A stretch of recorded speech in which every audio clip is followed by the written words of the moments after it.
रात के करीब 12:30 बज रहे थे। सुनसान सड़क पर रामलाल और श्यामलाल, दो भाई, अकेले हाथ में एक मशाल और एक कट्टे की थैली लेकर अपनी बेटी के ससुराल से वापस घर जा रहे थे। तभी मशाल अचानक से बुझ जाती है। अरे ये हम किस मुसीबत में फंस गए। मुझे तो बहुत डर लग रहा है। अरे डरो मत, मसाल ही तो थी, हवा की झोंकाने से बुझ गई होगी। चांदनी रात है, चांद को देख आगे बढ़ते हैं।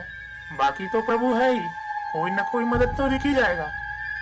वैसे यह सब आपकी वजह से ही हुआ है। अगर लक्ष्मी के घर ही रुक जाते तो यह अंधेरी रात में नहीं फंसते। हाँ, वहाँ रुक जाते ताकि तू लक्ष्मी बिटिया के साथ रात रंगीन कर सके।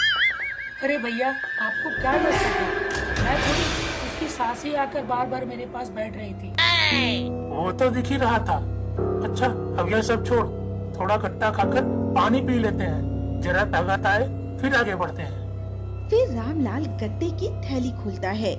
एक भारी आवाज आती है और गट्टे की थैली जोर जोर से हिलने लगती है और दोनों भाई बहुत डर जाते हैं।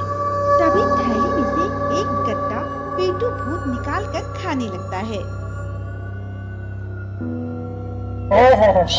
बहुत मीठा, बहुत स्वादिष्ट। ये आवाज सुनकर रामलाल और श्यामलाल गट्टे को छोड़कर वहीं से दूर भाग खड़े होते हैं और वो देखते हैं कि एक अजीब सा आदमी है और उसका शरीर बहुत लंबा है, पेट निकला है और वो टकला है। सर पर एक बड़ी सी चुटकी है। वो देखने में काफी भयानक है। राम राम राम राम। बचा लो बाबा, बचा लो। हड्डी मांस के अलावा इतने दिनों बाद कुछ इतना स्वादिष्ट खाने के लिए मिला है, लेकिन सुंदरी के लिए तो मांस ले ही जाना होगा। हा, अरे ये तो खत्म हो गए और कहीं से खुशबू आ रही। इतना कहकर वो इधर उधर देखता है और श्यामलाल रामलाल की तरफ आगे बढ़ता है।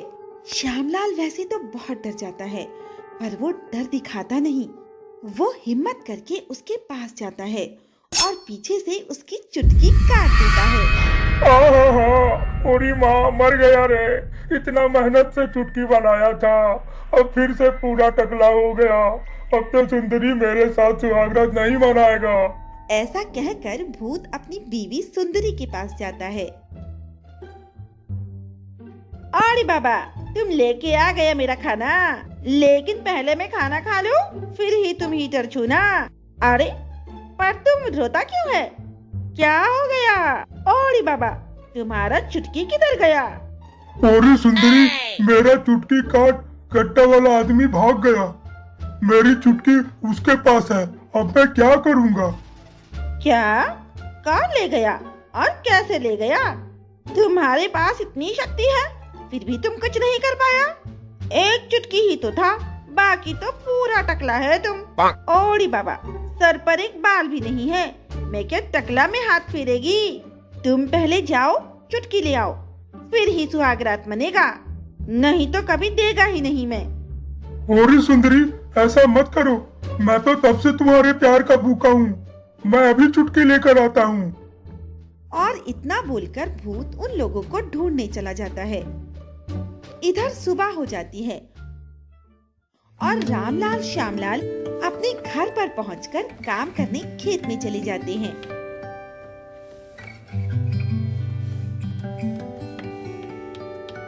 अरे भैया, मैं तो यह कुल्हाड़ी चला थक गया।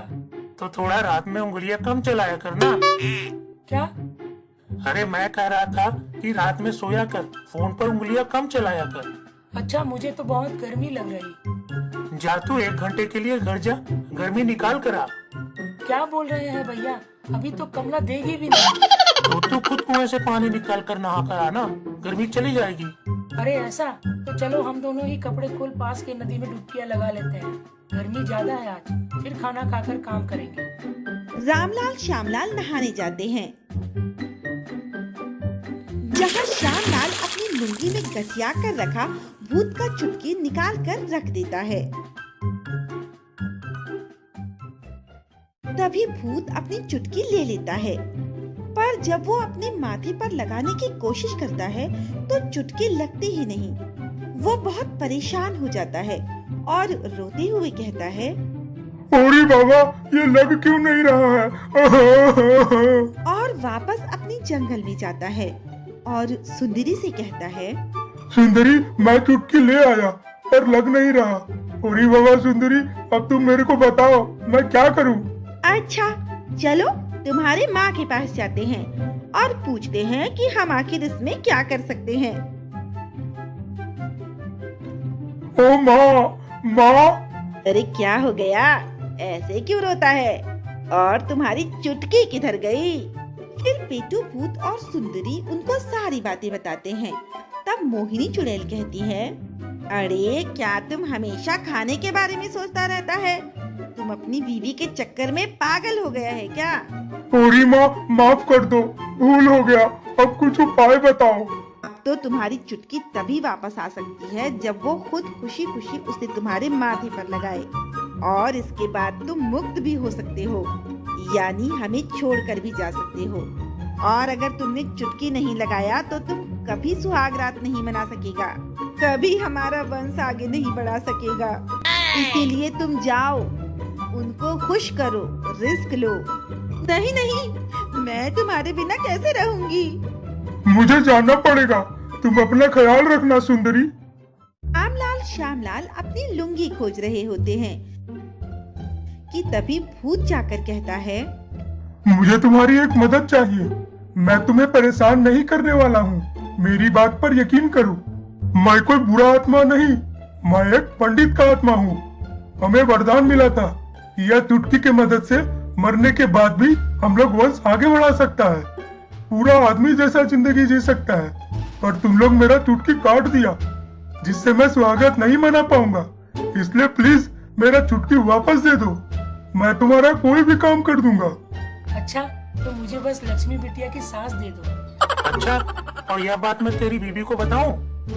नहीं नहीं, मैं तो बोल रहा था कि हमें लक्ष्मी बिटिया के ससुराल जितना बड़ा घर और धन दौलत दे दो, ताकि लक्ष्मी बिटिया जब यहाँ आए तो कोई दिक्कत ना हो और उसके ससुराल वाले कोई ताना भी ना मारे। ठीक है, यही दे दो। अब भूत ऐसा ही करता है, नया घर और बहुत सारा धन रामलाल श्यामलाल को दे देता है और उनसे अपनी चुटकी लगवाकर सुंदरी के पास वापस खुशी खुशी पहुंच जाता है। सुंदरी, ओ मेरी सुंदरी, देखो मैं वापस आ गया और चुटकी लगा कर आया है। चलो अब तो करे। ओरे बाबा, तुम चुटकी वापस ले आया। इसको लगाकर तो तुम बहुत सुंदर लग रहा है सचमुच, मेरा प्यारा पति। अब फाइनली चुटकी भूत और सुंदरी की सुहागरात होती है। दोनों एक होते हैं और कुछ दिनों बाद सुंदरी के प्रेग्नेंट होने की खबर भी आती है। एक दिन एक सियार रास्ते से गाना गाता हुआ जा रहा था। मैं तो रास्ते से जा रहा था, मैं तो भेलपुरी खा रहा था। तुझे मिर्ची लगी तो मैं क्या करूं, तुझे मिर्ची लगी तो मैं क्या करूं। उसे बंदर के घर के सामने एक फल का पेड़ दिखता है, जिसमें लाल लाल फल लटक रहे थे। वह मन ही मन खुश होता है और बोलता है, अरे वाह, ये बंदर के घर के सामने ये कौन सी लाल लाल फल झूल रहे हैं। कुछ भी हो, सबको पता है कि मुझसे किसी की अच्छाई देखी नहीं जाती। उसे खराब करना ही मेरा नशा है और वो ही मेरा पेशा है।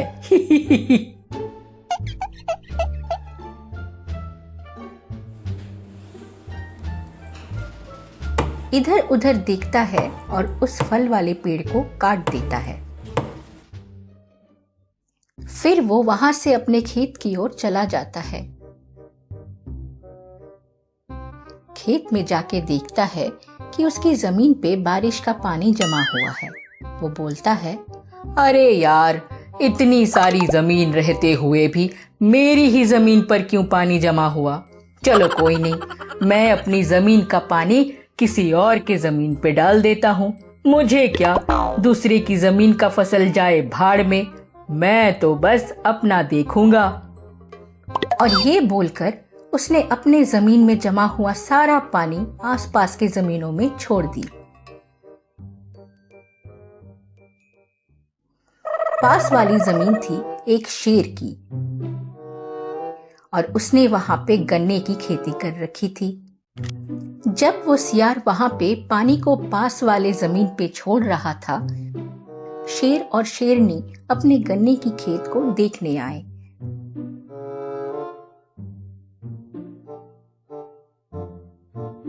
अचानक सियार को देखकर शेर ने कहा, अरे ओ कालू, तू यहाँ क्या कर रहा है? दिखता नहीं मेरे गन्ने के खेत में सारा पानी जा रहा है। मेरे गन्ने खेत को क्या पानी में डुबो के खराब करेगा? जल्दी से अपनी जमीन पर बांध लगा, नहीं तो तेरी खैर नहीं आज। कालू बोला, देखो शेर मामा, मेरे काम में रुकावट मत बनो। मेरी जमीन का पानी है, मैं नहाऊं या किसी और की जमीन पे डालूं, उससे तुम्हें क्या? शेरनी चिल्ला उठती है, जहां चाहूं वहां डालू का मतलब मजाक समझ के रखा है क्या? दूसरों का नुकसान करना आजकल तेरा मानो पेशा बन गया है। अपने जमीन पे अभी बांध लगा। मैं बांध नहीं दूंगा, मतलब नहीं दूंगा। मैं भी देखूं जरा तुम लोग मेरा क्या कर लेते हो। तुम्हारा गन्ना खराब हो जाए या कुछ भी हो, मेरे पास टाइम नहीं है सोचने के लिए। फिर शेर ने एक डंडे से उस कालू सियार की खूब पिटाई की। शेर मामा, ये अच्छा नहीं है, मुझे मत मारो। अरे बाप रे, इसने तो मेरी खाल ही खींच ली। देख, दूसरों की जमीन खराब करने का नतीजा मार मार के तेरी हड्डी पसली एक कर दूंगा। और ऐसे ही शेर सियार को डंडे से अच्छे से पीटता रहा। सियार कैसे भी करके अपनी जान बचा के वहां से भाग जाता है। फिर शेर ने अपनी खेत ठीक कर ली।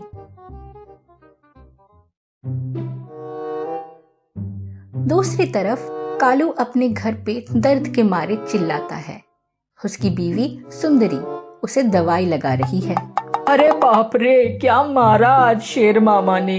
सारी हड्डी पसली तोड़ दी मेरी। हाय हाय रे, सत्यानाश जाए उसका।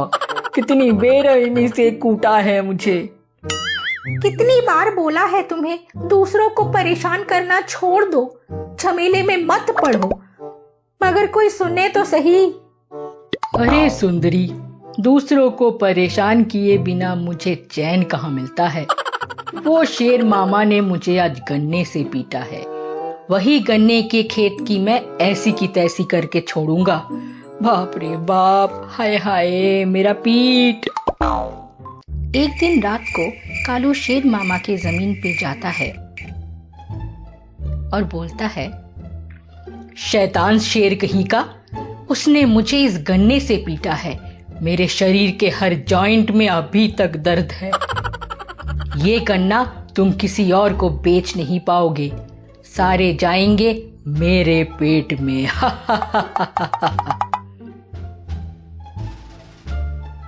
और वो शेर मामा के खेत से सारे गन्ने चुरा के घर पे जाता है।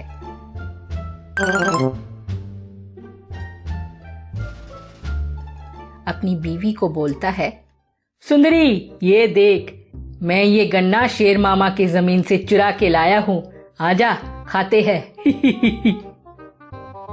फिर दोनों ने मिलकर चबा चबा कर गन्ने खाए।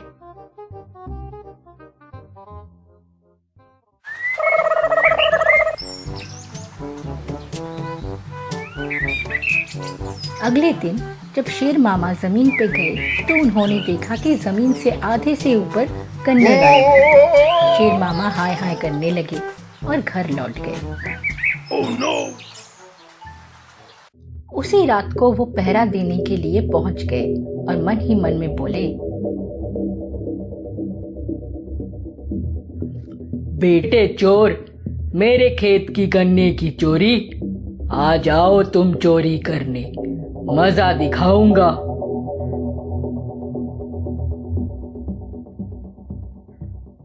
पहरा देते देते शेर मामा थक हार कर पास वाले बड़े आम के पेड़ के नीचे बैठ गए।